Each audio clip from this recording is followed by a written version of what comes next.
Carp by Marie Yuen, and The Hermit Thrush by Dana Crum. Long ago in Japan, there lived a boy named Rosetsu who dreamed of becoming a painter. Not just any painter, but the greatest in all of Japan. Rosetsu's mother and father scraped and saved every penny so Rosetsu could attend art school. When the time came, Rosetsu kissed his parents goodbye and headed down the road to Kyoto, home of the famous Maruyama School, where Rosetsu hoped to study with the master painter Maruyama Okyo. Under the guidance of this brilliant teacher, Rosetsu might learn to be a master painter himself. Rosetsu had a long walk ahead of him, but his heart was filled with joy and excitement. "This is the way my future lies," he said to himself as he walked along the dusty road. He paused to watch a sparrow flying overhead, and whistled softly to the bird as it soared over the treetops and out of sight. Making ink, preparing paper and silk, and learning the proper way to hold a brush will be bliss. And what paintings I shall create when I have learned all I have to learn from my sensei, Rosetsu said. By now it was midday, so Rosetsu found a shady spot to eat his lunch, beside the Katsura River. As he ate, he watched two turtles sunbathe on a nearby log. Just as Rosetsu finished his lunch, an elderly man, gray-bearded and bent from years of toil, appeared before him. Without so much as a hello, the man shook his crooked walking stick at Rosetsu and demanded, "Who are you and what do you want?"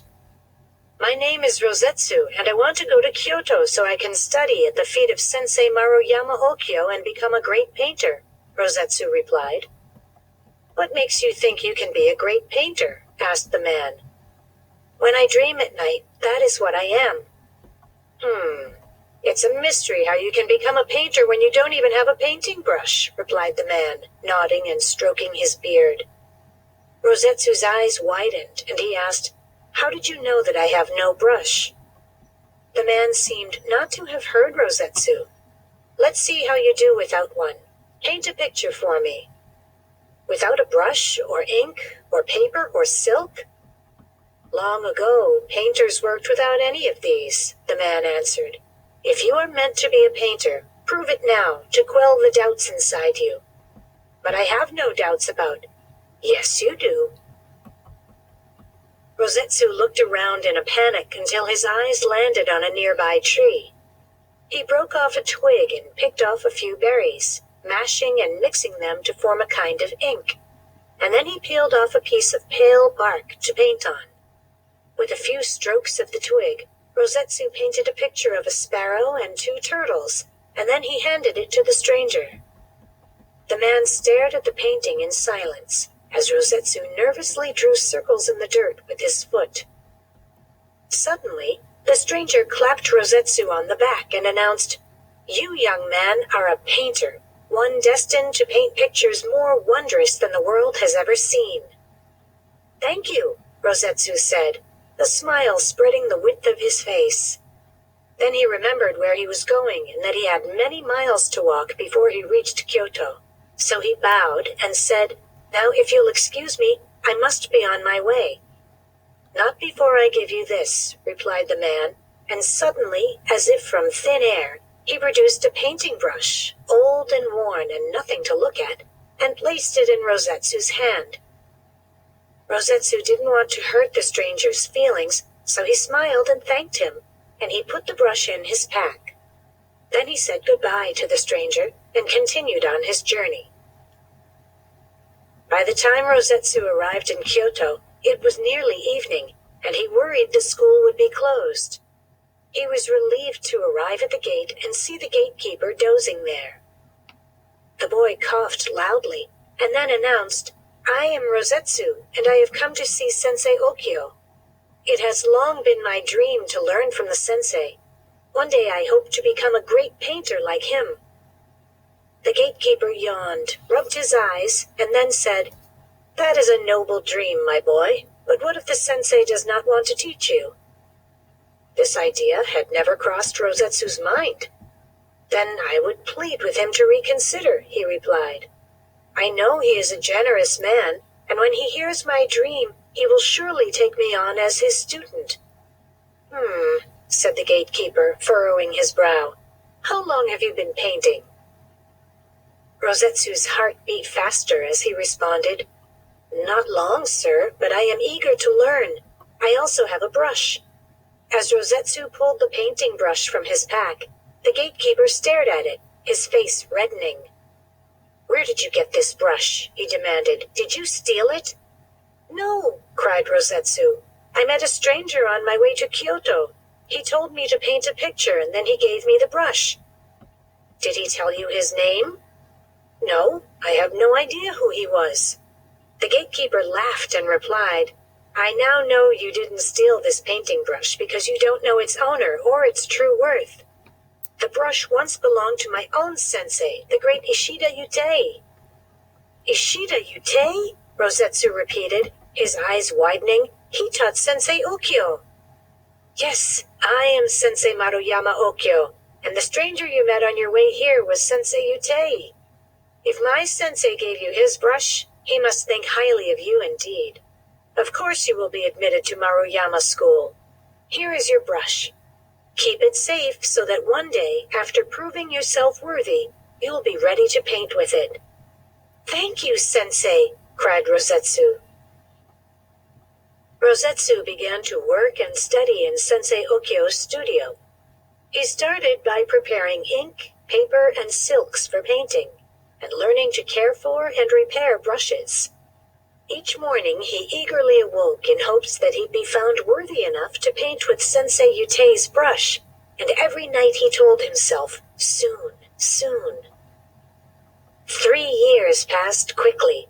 Rosetsu worked and studied, but he didn't make as much progress as he'd like. As his classmates finished school and went on to become great painters, Rosetsu was left behind. He often felt discouraged and full of self-doubt. One day, as when Rosetsu was grinding more ink for class, he heard 2 students speaking in the hall. Rosetsu has never completed a painting, not even once, one student said, adding, It must be because he is missing something, like talent or taste. Sensei Okyo is very hard on Rosetsu, much harder than he is on the rest of us, the other student said. I think he's disappointed that Rosetsu will never be great. As the sound of their footsteps died away down the hall, Rosetsu was flooded with embarrassment and shame. He packed up his belongings and ran out of the school, relieved to escape into the cold winter night. He trudged through the snow for hours, with no thought to his destination. Finally, when he could walk no more, he collapsed into a snowbank beneath some pine trees, where he burrowed under the snow and fell asleep. The sun was overhead by the time Rosetsu awoke. As he shook the snow off, he heard a loud splashing nearby. Soon he found the source. A giant carp was jumping wildly in the middle of a half-frozen pond. Just out of reach on the ice lay a senbei, a sweet, salty Japanese cracker. Rosetsu watched the carp as it twisted and turned and tried all sorts of tactics to reach the senbei. He marveled at the carp's determination. Each time the fish jumped, it broke a tiny bit of the ice and moved closer to its prize. Morning passed, noon came and went, and the sun began to sink, yet the bruised and exhausted carp still did not give up. Finally, with one last leap, the fish broke through the remaining bit of ice between it and the senbei, grasped its hard-won treat in its mouth, and swam away. Rosetsu laughed and clapped, cheered by the carp's spirit and determination.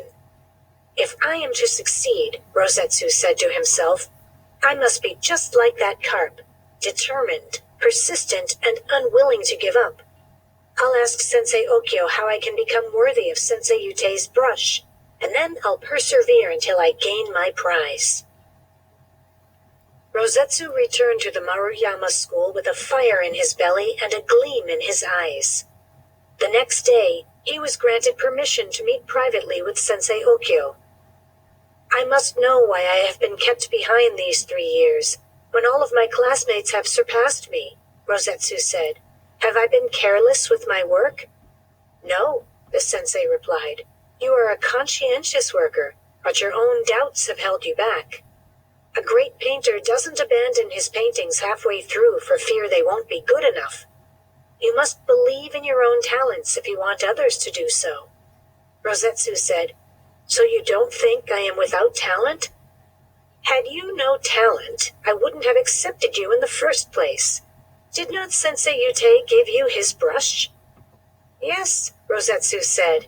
He smiled and bowed. Thank you, Sensei. I shall do my best every day from now on, and soon, I hope, I will be ready to use my brush.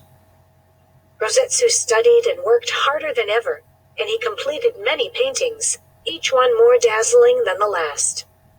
After another year passed, his skills and knowledge were almost equal to those of Sensei Okyo. Then came the glorious day he was allowed to paint with Sensei Yutei's brush. His choice of subject matter? It was a carp, of course, in honor of the one that inspired him to persist no matter what. And so it was that Rosetsu became not only one of Sensei Okyo's best pupils, but one of Japan's greatest painters of all time.